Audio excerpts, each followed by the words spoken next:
waada muuqaal cusub. nin ganacsada ah oo ilaahay maal fara badan u dhiibay ma ahayn mid leh qoys iyo ilmo toona, laakiin waxa uu lahaa shaqaale fara badan oo qasrigiisa ka shaqeeya.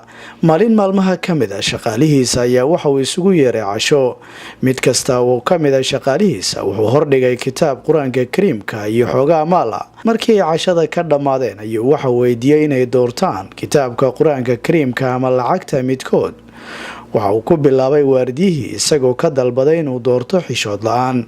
waardiyihii waxauu yidhi, waxaan jeclaan lahaa inaan qur-aanka kariimka doorto, laakiin ma garanayo aqrinta, sidaasi daraaddeed waxaan dooranayaa lacagta, iyada ayaana ii faa'iido badan. midkii labaad ayaa waxauu weydiiyey waxa uu dooran lahaa.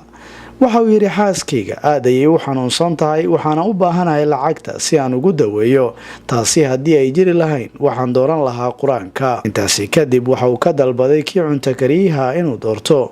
waxa uu yidhi, anigu waxaan jecelahay aqrinta, laakiin shaqadayda ima saamaxayso waqti badan aan wax ku aqriyo, sidaasi daraaddeed waxaan dooranayaa lacagta.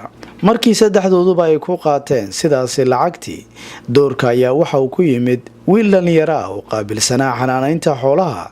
ninkii xoolaha faraha badan lahaa ayaa waxa uu ogyahay in wiilkan uu yahay mid faqri ah, islamarkaana uusan haysan wax dhaqaale ah.